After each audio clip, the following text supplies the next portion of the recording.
when families can keep their family lines, especially the Gululud clan. I mean, they I think they have 11. Was it 11 generations now? 11 generations Wow. all the way from their book's like this thick. It's like 2 inches thick, maybe bigger now, but like from like two people spawned like 6,000 plus. The fact that they And can go all the way up that tree is yeah, really amazing.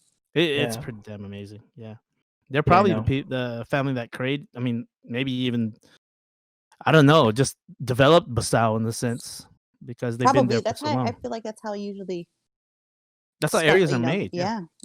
True. I mean, you also that denotes a certain class too, because there's an actual record. A lot of folks, if you didn't come from like maybe a more educated class or more hooked up kind of class, the family record might almost disappear. Or if it's just verbal or right. oral. Right. So that's a great treasure to be able to have that. I mean, Yeah. we have a common ancestor, Gumunga, who we've probably did some informal tracing back, and we could probably trace almost 10,000 people Oh my gosh. with that, just by running the estimates. Because the only time that we've ever slowed down as a whole generation is kind of like my parents' generation, where they only had like 2 or 3 kids. Everyone else was having like 8 to 10. 15, yeah.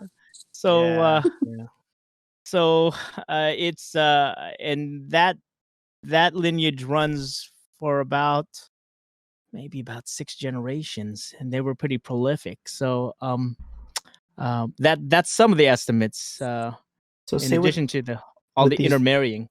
With these clans that have the trees like documented, where is this? Where can you find it?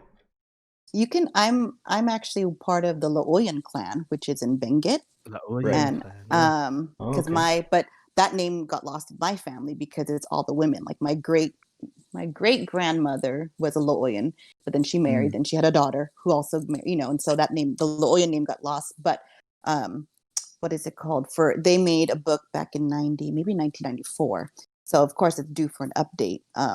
But that one can actually be found in I found there's like a new museum in Baguio, but they were selling them there in just their bookshop. So I think as an example so the way that they designed it was that really, because when you mentioned that there in how you're thinking that maybe the Gululuds helped start the city, the Basau area, the town I think or village. That Clemente Laoyan, who is my great grandfather, I think he had all this land in Benguet and donated a big part of it to Benguet State University, and so that's why I think he got he was pretty much up there in terms of like status, I guess, or something like that. And so then he and his wife had maybe 10 or 12 kids. And so each chapter of the Laoyan book traces that, his child's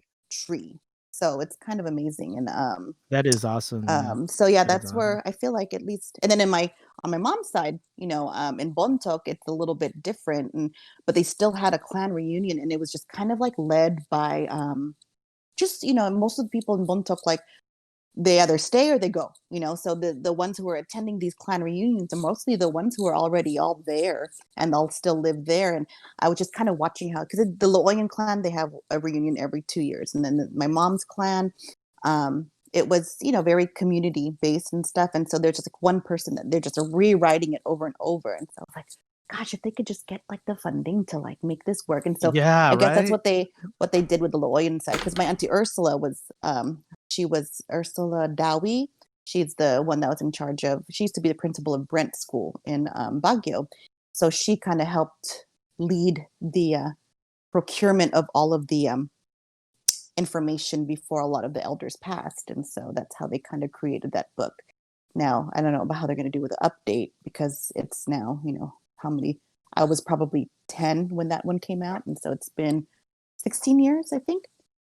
26 years? 26 years. Yeah, that's due for an update, man. That's like 2 generations already that came through there. It definitely is. It's probably another 1,000 kids or something like that. Amongst all if the you like add them all even up, more. It is Yeah. great. Yeah. So I feel like we had a simplified little book, and so that's where I think. But then I don't know. I mean, like, yeah, thank God for Facebook, but I don't know how they're going to add to I it or know. who's going to do it. You know, that's the worry. Who's going to want to take on this project? It's a lot of Right. work, man. Mm-hmm. But there's always one family that's kind of like, I don't know. I just noticed in all these different clans, like there's always one family that really puts the effort in. And it's Yes. usually because they're like the ones that keep almost like the holders of the stories of all the different families. And we found out more about our relations during our wedding back in 2004, our dawak. When Mm-hmm. my wife and I had our dawak, we had visitors who came in and they said they were related to us, and then they knew everything about our clan, our side of the clan. And I was like, and his it Oh. was, yeah, it was amazing. Which clan was that? And uh, the Gamunga clan. Oh, Cool. nice. Yeah, and they knew everything about us, but they knew everything about our side, even though we had moved down to San Mm-hmm. Gabriel. And so, like, I was really fascinated. His name is Mark, and he actually moved. Well, him and his mom were the ones that were really putting everything together, and they were just doing it by hand during that Wow. time, just Wow. writing it, right? And I remember when we went back into, back home. He sent me like all these long listed scrolls Oh of my all God. the different families. Yeah, man, it was crazy thick, and um yeah, it's so cool that they were able to do that even though my family had moved away. And there's, like I said, there always seemed to be one group amongst the different clans that just has the heart to do this, and